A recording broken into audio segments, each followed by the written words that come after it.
They gave a girl the world called ugly just 356 hours to become beautiful, but what changed was something no one expected. They didn't even whisper anymore. When Mira walked down the cracked sidewalk outside the garment factory, people stared openly.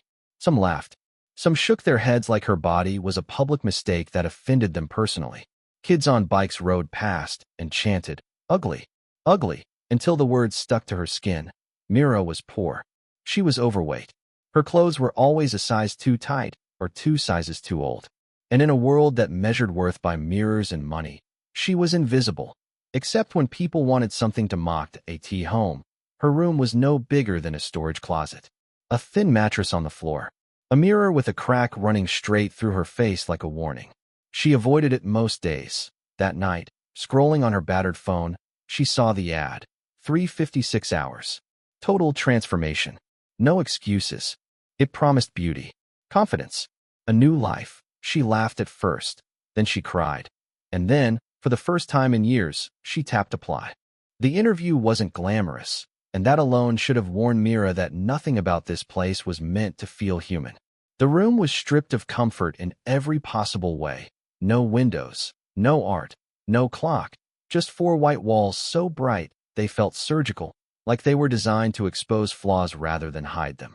The overhead lights hummed faintly, a sound that wormed into her skull and made it hard to think straight, and the air smelled faintly of antiseptic and cold metal.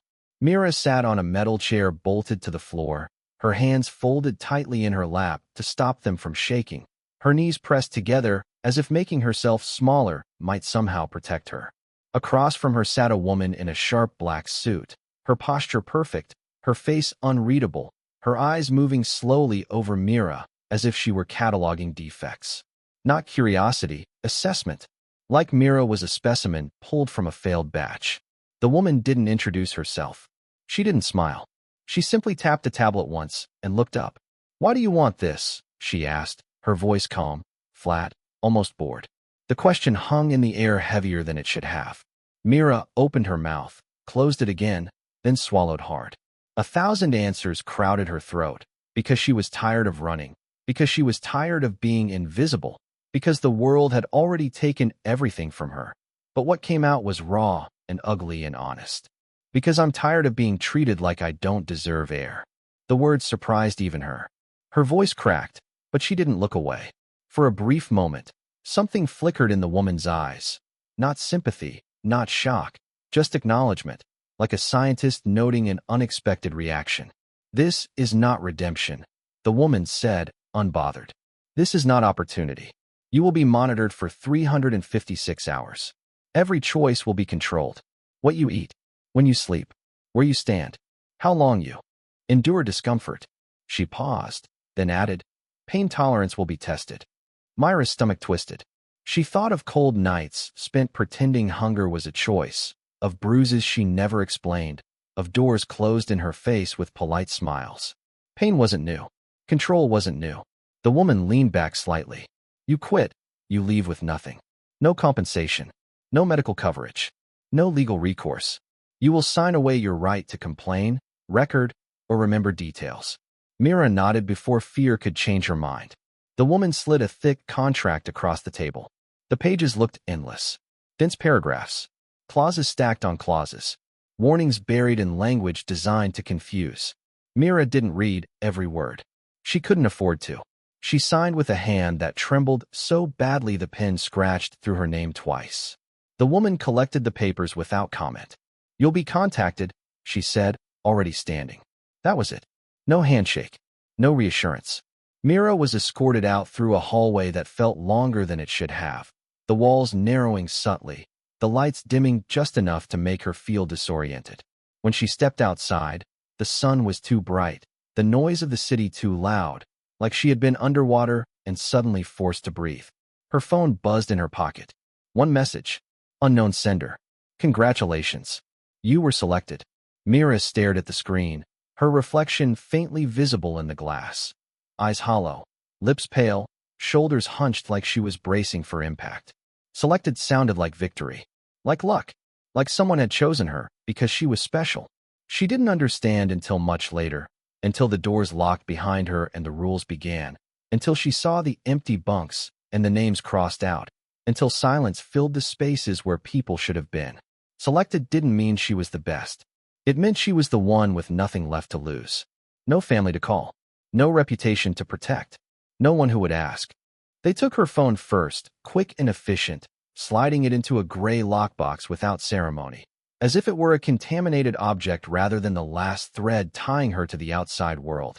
Then her clothes, stripped away piece by piece under sterile lighting that made her skin look pale and fragile, and finally, even her name, erased with a casual finality that made her chest tighten more than the cold ever could. "You're subject 7 now," the trainer said, not unkindly, not cruelly, just factually, like reading a label off a shelf. Mira tried to repeat the number in her head, tried to hold on to it, because numbers were safer than memories, but it still felt like being buried alive while someone calmly documented the process. The first hours blurred together in a haze of instructions barked through speakers, doors that opened and sealed behind her with mechanical precision, and white corridors that all looked the same no matter how many times she was marched through them. Meals arrived on stainless steel trays, portions weighed down to the gram, bland protein blocks and nutrient gels that tasted like nothing and yet somehow coated her tongue with bitterness, eaten under observation while unseen eyes tracked the speed of her chewing and the angle of her spine. Sleep was rationed, never enough to reach rest, just enough to keep her conscious, and when she closed her eyes too long, alarms sounded, sharp and punishing, forcing her back into motion. The workouts started simple and quickly became monstrous, repetitions stacked on repetitions until her muscles burned so deeply it felt like fire spreading through her bones, her lungs clawing for air that never seemed to fully arrive. They moved her between cold rooms where her breath fogged and her teeth chattered uncontrollably and hot rooms where sweat soaked her skin and pooled at her feet, the temperature shifts violent enough to make her dizzy, disoriented, and nauseous. There were no mirrors anywhere, not even reflective surfaces, as if they didn't want her to see what she was becoming or remember what she had been. When she stumbled, hands caught her under the arms and set her back upright. When her knees buckled, they straightened them. When she collapsed fully at hour 41, vision tunneling, ears ringing, they lifted her back up without a word, propped her against a bar, and restarted the count. "Beauty is discipline," the trainers said through speakers and in person, their voices blending together until the phrase lost meaning and became just sound, just pressure. By hour 63, her muscles trembled even at rest, involuntary spasms rippling through her thighs and shoulders, her hands clenching into claws she couldn't fully open. By hour 78, the nausea finally won, her body rejecting the carefully measured fuel as she vomited onto the pristine floor while burning her throat, tears streaming down her face not from emotion, but from pure physical overload. No one rushed to comfort her. A door opened. She was given water, just enough to rinse her mouth. The floor was cleaned. The schedule resumed. At hour 90, she began to lose track of time entirely, counting breaths instead of minutes, grounding herself in pain because pain was real and thinking was dangerous. At hour 103, something inside her broke loose. Not her body but her restraint, and she heard herself begging. The words stopped tearing out of her throat hoarse and cracked, her voice barely recognizable to her own ears as she promised anything: compliance, silence, obedience, just for it to end. No one answered. The speakers stayed quiet.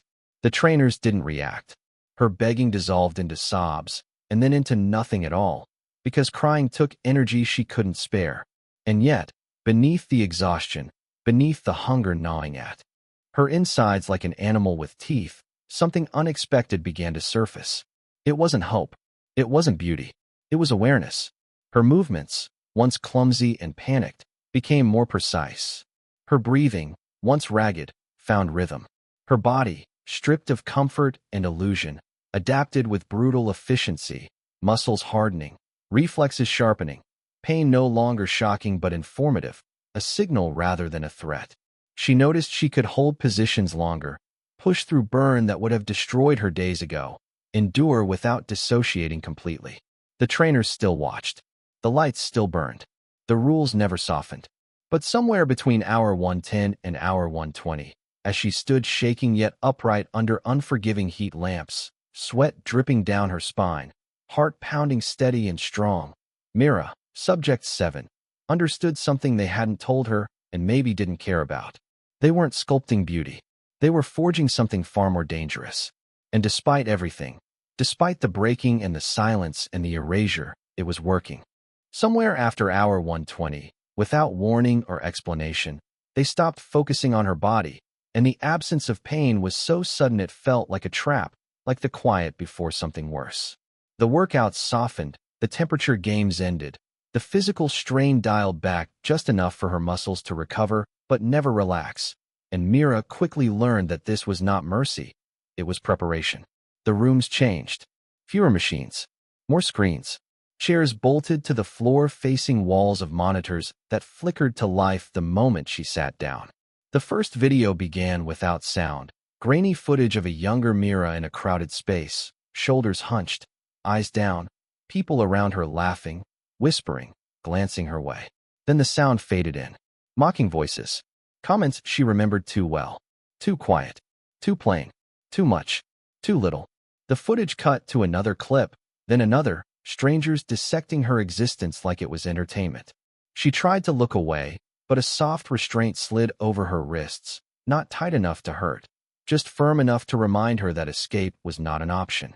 The videos looped for hours, sometimes slowing down, sometimes freezing on her face at its most uncertain, until she could feel the old familiar shame crawling up her spine, pressing into her throat.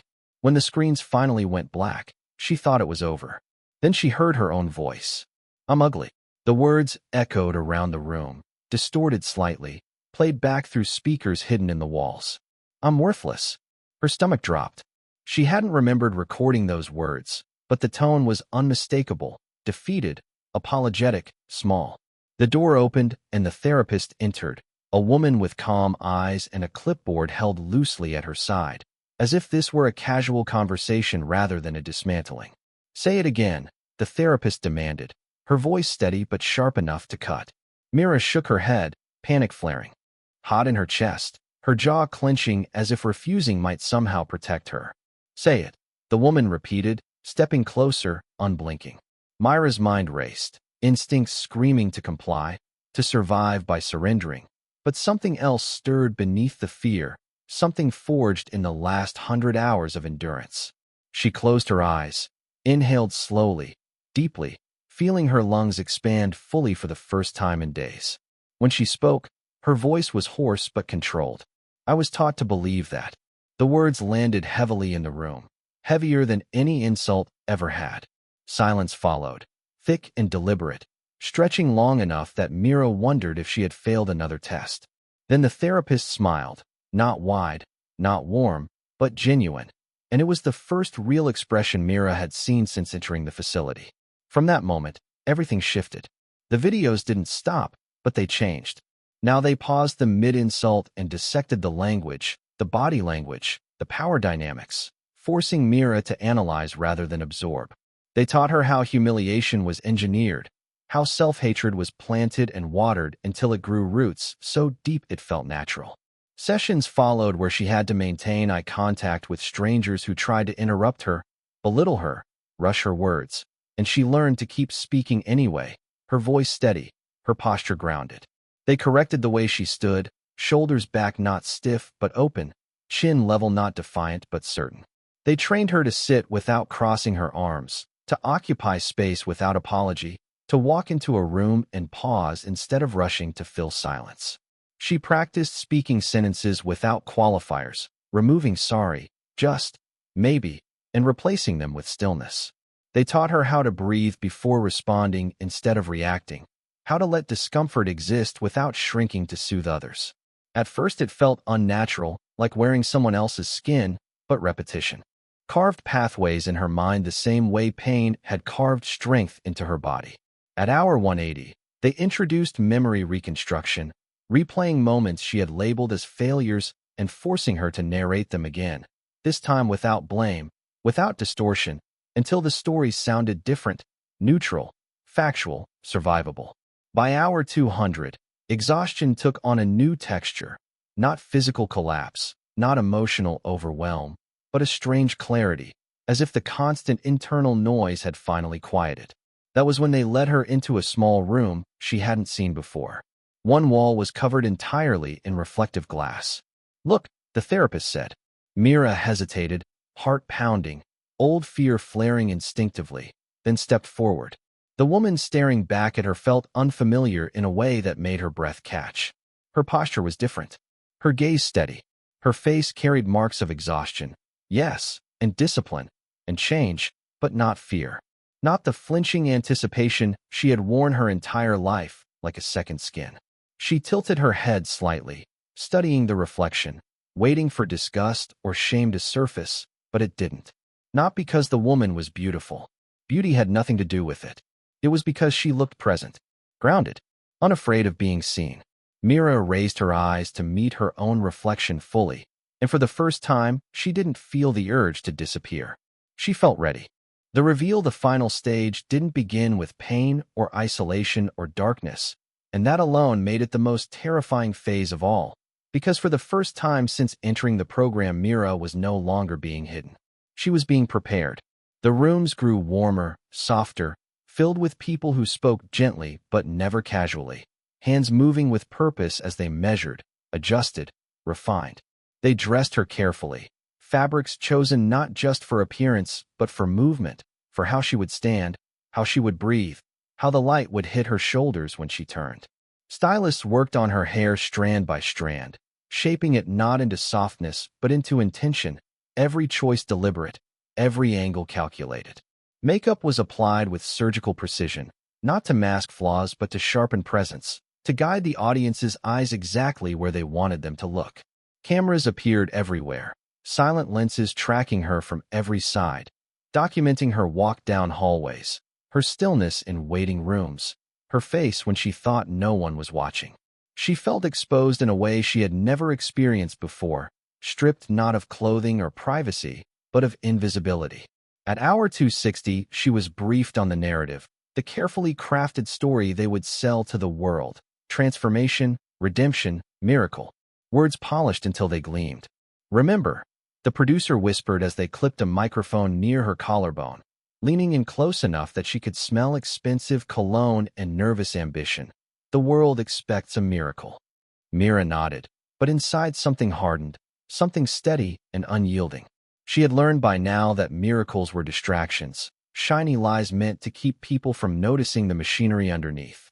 When they finally guided her toward the stage, the roar of the crowd hit her like a physical force, heat and sound and expectation crashing together, thousands of eyes hungry for proof that suffering could be packaged into something palatable.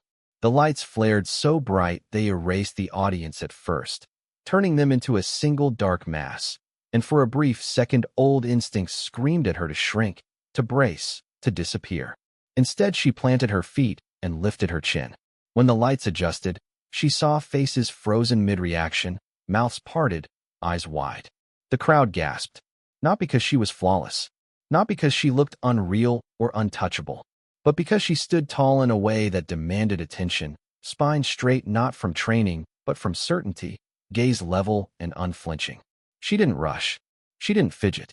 She took her time crossing the stage, every step measured, controlled, fully owned. The host approached with a practiced smile, voice smooth and confident as he gestured toward her like a prize finally unveiled. He spoke about resilience, about beauty, about the journey. His words met with murmurs of approval, but Mira barely heard him. She felt the weight of 356 hours settling into her bones, not as exhaustion, but as presence, as proof. When he finally asked the question everyone had been waiting for, the one rehearsed in production meetings and promo clips, "Do you feel beautiful now?" The room went quiet in a way that felt reverent, expectant, almost fragile. Mira smiled then, slow and deliberate, a smile that didn't ask permission or seek validation. She let the silence stretch just long enough to make people uncomfortable. "I feel powerful," she said, her voice calm, steady, amplified across the room without trembling. And that scares people more. The reaction was immediate and electric, a ripple of shock followed by applause that wasn't polite or controlled but raw and loud, mixed with nervous laughter and stunned murmurs. The host blinked, momentarily off script, The producer's smile tightening backstage. Cameras zoomed in on her face, searching for cracks, for arrogance, for defiance, but they found none. Only composure. Only clarity. Mira stood there under the lights, fully visible, fully herself, understanding in that moment what the program had truly been about. Not creating beauty, not fixing broken people, but testing whether someone could be stripped down, reshaped, and still choose themselves. As the applause washed over her, she realized the most dangerous thing she carried out of those 356 hours wasn't strength or discipline or confidence. It was the knowledge that she no longer needed permission to exist loudly, unapologetically, and unafraid. The show went viral in less than 24 hours, exploding across screens and timelines with the kind of speed that turned people into symbols before they had time to breathe.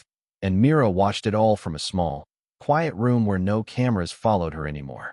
Clips of her transformation were sliced into perfect moments.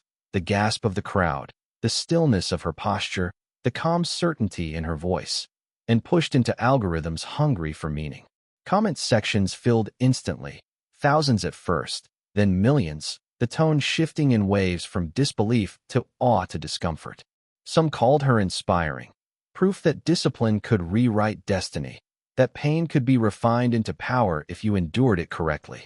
Others accused her of cheating nature, of selling a lie, of being manufactured rather than real, as if suffering only counted when it stayed invisible.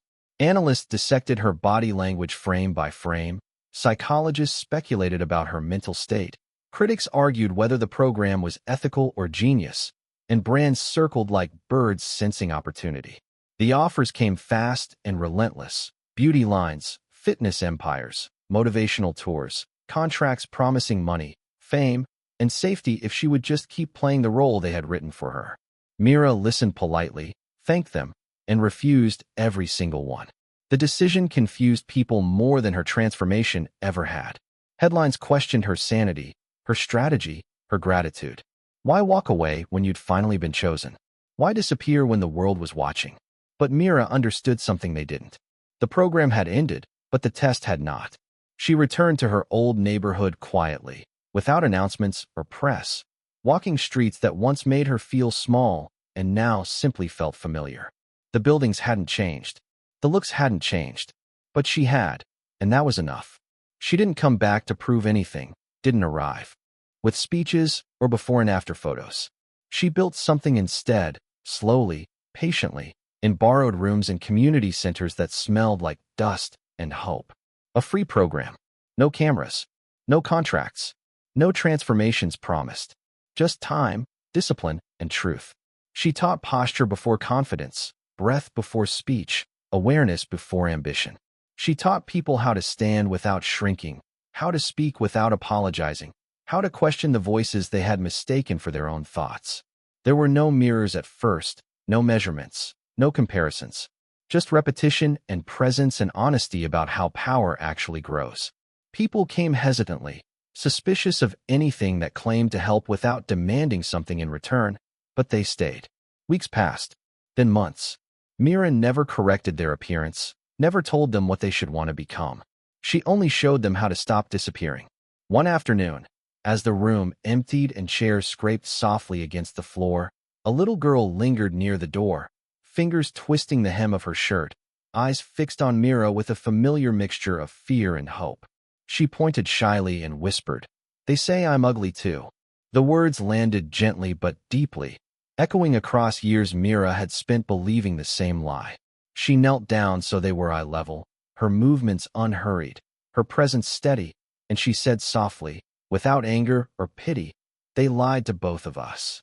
The girl stared at her, processing, then nodded slowly, like someone being handed a truth they had been waiting for but didn't know how to ask for. In that moment, Mira felt something settle into place, something no stage or spotlight had ever given her. The world would remember the show, the reveal, the spectacle of transformation packaged neatly for consumption. But this quiet exchange, this passing of clarity without cameras or applause, was what had really happened. The real transformation wasn't the body the world had learned.